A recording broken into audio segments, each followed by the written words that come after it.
Salut tout le monde, Bruno. J'espère que vous allez bien. Il fait froid aujourd'hui. On voit vraiment là, qu'on est rentré dans la période du temps des fêtes, la vraie. Les pistes de ski commencent à ouvrir. Donc ça, c'est vrai évidemment pour les gens qui sont à Montréal, aux alentours, au Québec. Pour les autres, c'est peut-être pas nécessairement une réalité, mais bon, quand même. C'est qu'on vous partage ça pour le plaisir. Géopolitique, un petit peu avant de commencer, reprendre nos bonnes habitudes. Donc, vous savez que Trump est en passation. Il est tranquillement pas vite en pas de passation, en transition. Et puis, ben, c'est lui, dans les prochaines semaines, qui va prendre les rênes du pouvoir à 100%. Même s'il a déjà gagné les élections, il y a un délai entre le moment où tu reçois finalement, que tu gagnes tes élections, puis que tu prends poste.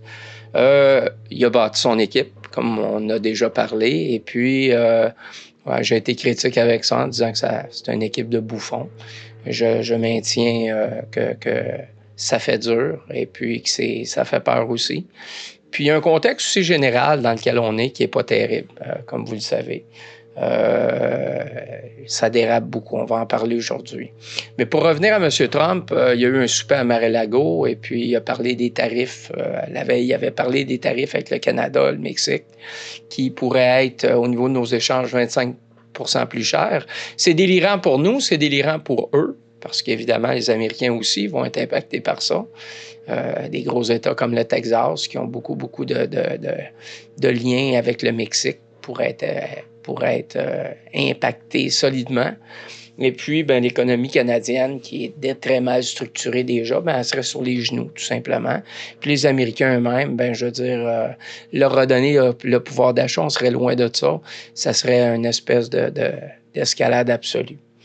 Donc, durant ce souper-là, M. Trudeau a démontré le peu de colonne vertébrale que lui-même a et que le pays a.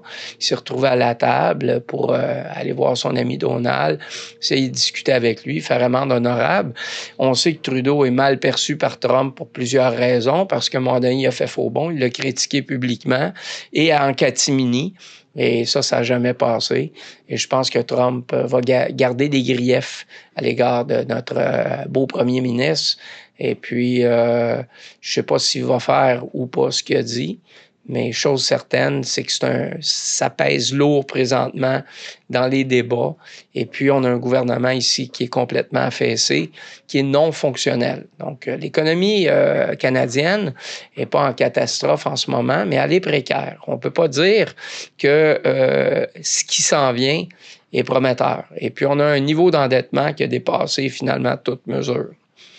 Trudeau, présentement, est plus en contrôle de rien. Il n'est pas plébiscité ni dans son parti, ni ailleurs. Et puis, il y a des grandes chances, à un moment donné, là, que la machine complète s'effondre. Ceux qui vont le remplacer au Canada, c'est aussi une catastrophe. Et puis, ben, aux États-Unis, les choses vont s'accélérer, selon moi. Dès que Trump va prendre le pouvoir, dès qu'il va être à la Maison-Blanche aux commandes, ben, déjà, ce qu'on voit là, c'est impressionnant. Parce qu'on ne peut pas dire qu'il chôme.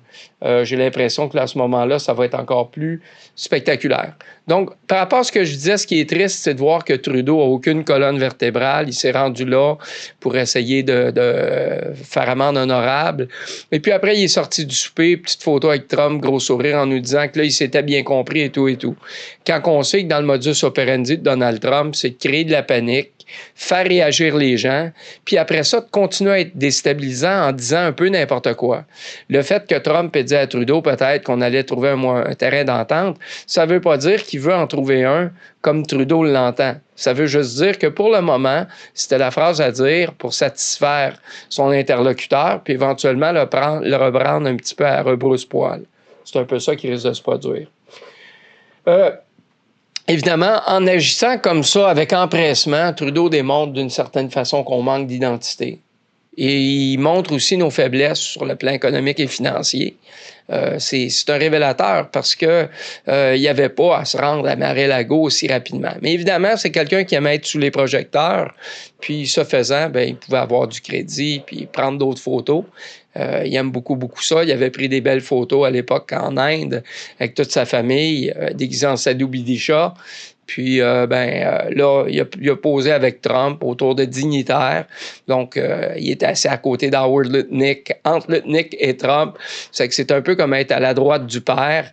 C'est là où on en est. Le Canada, c'est ça, comme pays. Sinon, Corée du Sud, il y a eu les mesures de guerre qui ont été pas levées, mais il y a eu les mesures de guerre cette semaine par un gouvernement élu démocratiquement. Le type qui est là, le nom est imprononçable, le premier ministre, mais je peux vous dire que c'était quelqu'un qui était procureur, il est rentré au pouvoir, il était contesté, et là, son règne se poursuit, et ça se poursuit très mal. Il a mis à l'avant-plan les mesures de guerre en disant que l'opposition était associée aux communistes de Corée du Nord. Est-ce que c'est vrai? Chose certaine, c'est qu'il y a de la bisbille dans le pays. Lui est très, très, très contesté. La Corée du Nord, la Corée du Sud, excusez-moi, c'est un pays démocratique depuis longue date, depuis la fin de la Deuxième Guerre, et qui avait eu beaucoup, beaucoup de stabilité. Mais là, même là, on a l'impression que ça fout le camp. Et souvenez-vous qu'il y a les voisins de la Corée du Nord, il y a la Chine, il y a plusieurs pays autour qui doivent faire pression aussi sur la Corée du Sud. Donc, c'est tout un environnement en Asie qui se déstabilise. Puis, comme on le dit souvent, quand ce genre d'événement-là se produit, il y a un ripple effect, un effet cascade qui va venir éventuellement toucher les marchés, puis changer la donne. L'insécurité est partout actuellement. Ukraine est en train de s'effondrer, les Russes font des percées. Évidemment, là aussi, il va y avoir des coups d'effrange. J'ai de la misère à prédire ce que Trump va vouloir faire, mais évidemment, il veut que cette guerre-là prenne fin. Ça va passer par des négociations. Dans quelle mesure, finalement, il va y avoir de la dissension au sein des équipes qui vont tenter des négociations, ça sera à voir, mais là aussi, c'est quand même particulier. L'économie russe actuellement, c'est une économie de guerre. À prime abord, ça semble tenir la route, mais évidemment, ça pose beaucoup, beaucoup de problèmes à moyen terme parce que la Russie ne pourra pas continuer comme ça. La Russie a perdu beaucoup d'hommes sur le plan démographique, là, c'est une chute libre. Il y a eu un sacrifice dans le pays. Et puis, on ne peut pas dire que le pouvoir de Poutine est absolu. Évidemment, il n'a pas de l'air à être en danger, mais il pourrait toujours, c'est un pays qui est, la Russie particulier, son histoire nous le prouve, puis il pourrait y avoir à un moment donné des pressions qui vont faire tomber le leader puis le remplacer par pire ou mieux, probablement pire.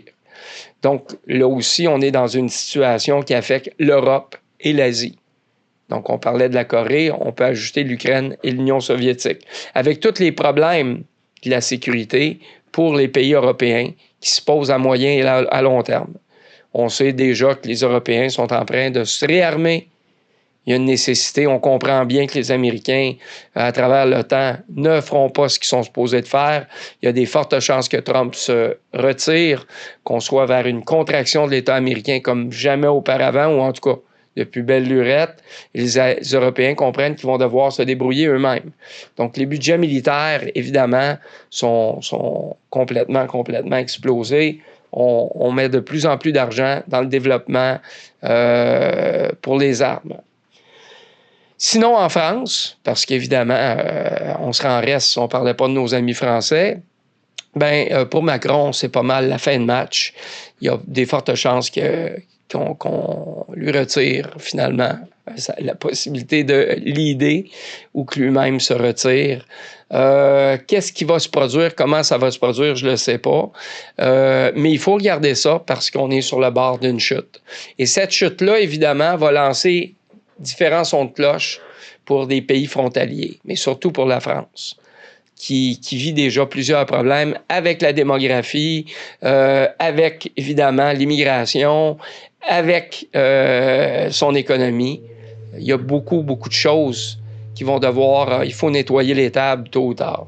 Donc, c'est dans ce contexte-là où tout fout le camp un petit peu, où on sent aussi la morosité des gens, qu'on va devoir, nous, traders, frayer, trouver finalement nos assises, nos repères, pour pouvoir trader soit les stocks, soit les cryptos, soit le Forex correctement. chacun de ces marchés-là va être impacté différemment par les crises.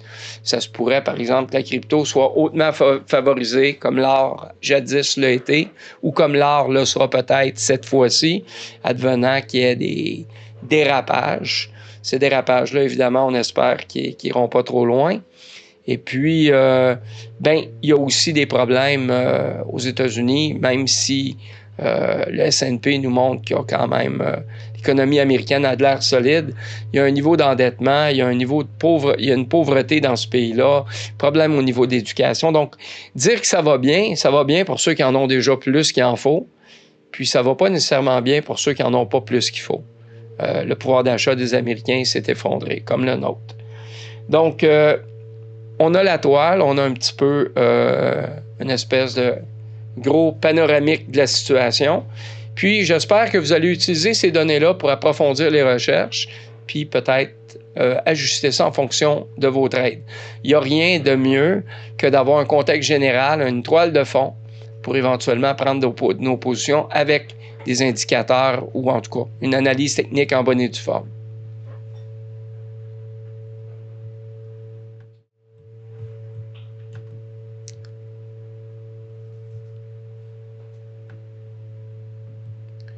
Donc, on va, pour le plaisir, s'en aller sur USD/JPY.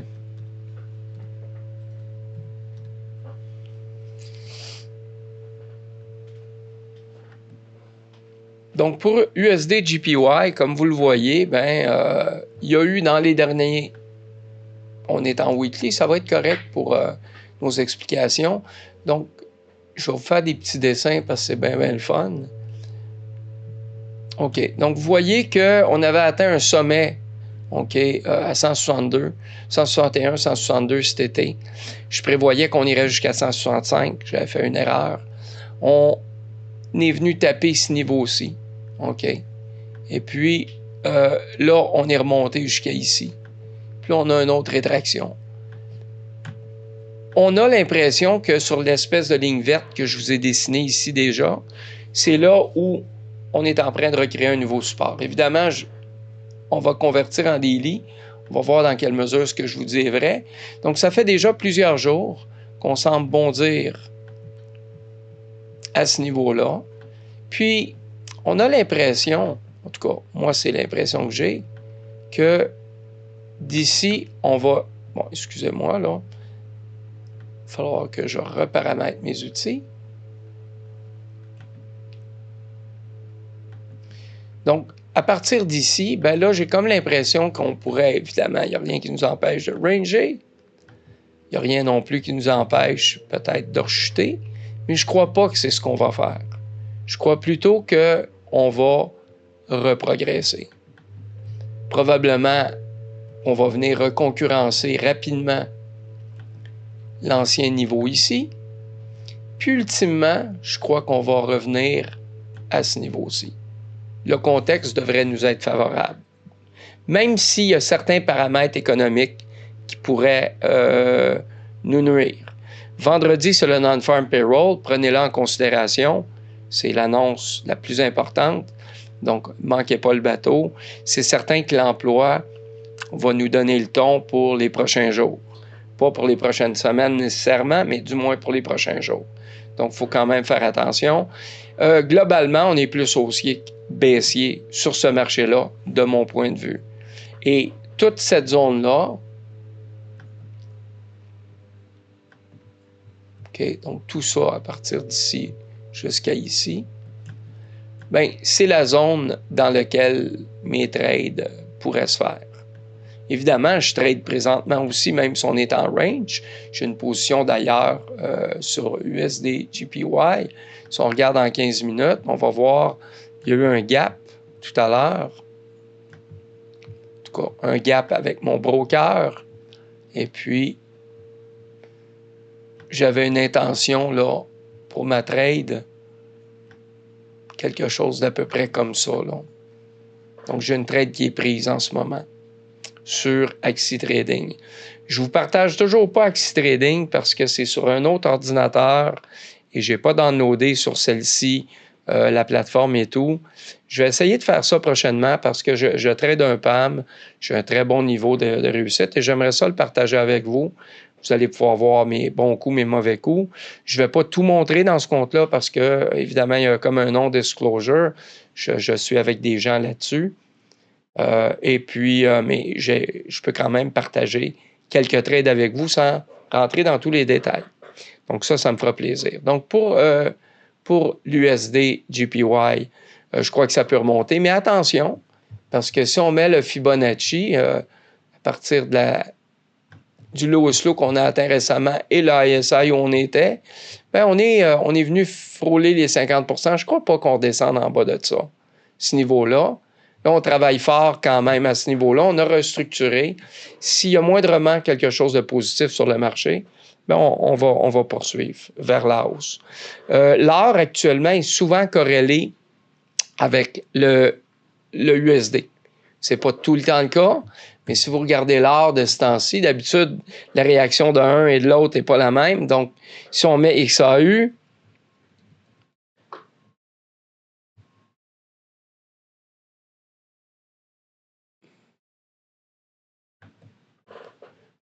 donc, vous voyez que ça ressemble quand même.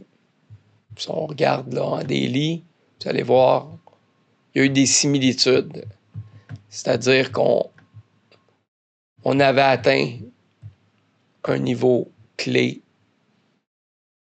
Ici, on a eu une solide correction. On a eu une reprise qui nous a amené assez haut. Puis on a recorrigé dans cette reprise-là jusqu'à ici. Je mets les wicks aujourd'hui. Je pourrais aussi ne pas mettre les wicks. Les wicks, c'est le shadow, la petite bande sous ou au-dessus des chandelles. Et là, on semble, évidemment, on commence à travailler en range. On travaille à l'intérieur d'une chandelle de référence, là, notre grosse rouge ici. Puis on peut dire aussi qu'on travaillait dans cette zone-là. OK, plus ou moins, là. Mon dessin n'est pas parfait. Et là, on sent que le marché, tranquillement, pas vite, que les low slow et le contexte. On ne peut jamais oublier le contexte, n'oubliez pas ça. On voit bien que, tranquillement, on reconstruit. Et je pense que éventuellement, on va remonter. Méfiez-vous souvent des faux signaux. Des faux signaux sur peu importe le time frame dans lequel vous êtes, il peut toujours y avoir des mauvais mouvements qui vont un petit peu vous prendre de travers. Donc, une bonne façon de travailler à ce niveau-là, c'est évidemment d'être patient, de faire de l'observation, de ne pas overreacter. On peut prendre position de façon amoindrie plutôt que de prendre une position avec 1, 2 ou 3 lots parce que c'est ce que vous voulez faire. Vous pouvez y aller avec 50% de la position absolue que vous voudriez prendre ou 25%, voir comment ça se place. Et puis aussi, vous pouvez travailler avec des indicateurs. Donc, la RSI, la MACD, l'ADX, c'est des outils qui sont assez fantastiques. Les volumes, les volume profiles, mettre des moyennes marginalisés dans les volumes, très intéressant aussi. Parce que dans le fond, on sait que ces outils-là ne nous donneront pas de réponse parce qu'ils se basent sur le passé et le présent pour interpréter les choses. Donc, s'il y a un mouvement brusque sur le marché en ce moment, au moment même où on se parle, ben, ces indicateurs-là, à ce moment-là, sont absolument pas hot. Par contre, quand on regarde comme il faut le travail sur les graphes versus ce que ces outils-là peuvent nous permettre, bien là, ça devient très, très intéressant, tout simplement. On va regarder un autre titre. On va regarder pour le fun le QQQ, OK, qui est un ETF. OK, donc le QQQ, ça peut être très, très, très intéressant pour vous. Donc, on n'a pas besoin de se poser de questions sur la direction du marché. On voit que c'est pas un range parfait, mais on peut dire quand même qu'on a travaillé pas mal. C'est plus un wedge, OK? Mais on doit prendre ce wedge-là en considération parce qu'il fait la job. Donc, évidemment, dans une position comme ça, dans un wedge comme ça, il y a fort à parier qu'il puisse y avoir encore des mouvements à l'interne, mais éventuellement, il y a fort à parier aussi qu'on va progresser au-dessus du wedge. Attention aux faux signaux qui peuvent, à un moment donné, nous déborder. C'est évident qu'on est haussier là-dessus. OK, il y a eu du price action solidement ici. On a monté, on est revenu retester sous la ligne. C'est pas tout le temps au-dessus, hein?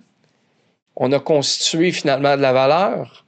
Pour ceux qui connaissent la théorie de la constitution de la valeur, allez lire sur le market profile et tout. Il y a le 6 Days Study qui est publié en PDF par le Chicago Board of Trade. Vous pouvez lire sur la théorie du market profile. C'est disponible, super intéressant. Puis on va vous parler de la constitution de valeur. Donc, on en était là ici, puis après ça, on est remonté. Donc, il y a eu aussi du price action ici. Puis si on regarde le marché, admettons en mois, sur le QQQ, ben, on est sur un ISI absolu. OK? Donc, ça promet. Est-ce qu'on va continuer à monter comme ça ad vitam aeternam? J'en ai aucune espèce d'idée. Mais là, en ce moment, ça semble être le cas. Faites attention quand, par contre, vous prenez position sur un titre qui a déjà monté beaucoup. Évidemment, ça peut tout le temps continuer à monter, mais quand à un moment donné, on a fait une belle stripe haussière, puis là, on en a une, là, ici, le wedge. Donc, à un moment donné, il va y avoir probablement une correction. Donc, la correction, là, on semble vouloir commencer peut-être à ranger en weekly à ce niveau-ci, plus ou moins. Donc, là, on pourrait avoir peut-être une petite baisse. Il y en a moins à faire à la hausse, selon moi, qu'il y en a à faire par rapport à une correction potentielle. Si on met les deux là, dans une balance, je dirais qu'on a plus de chances à court terme de voir venir une rétraction non sévère ou sévère que de revoir une montée. Mais la montée est dominante.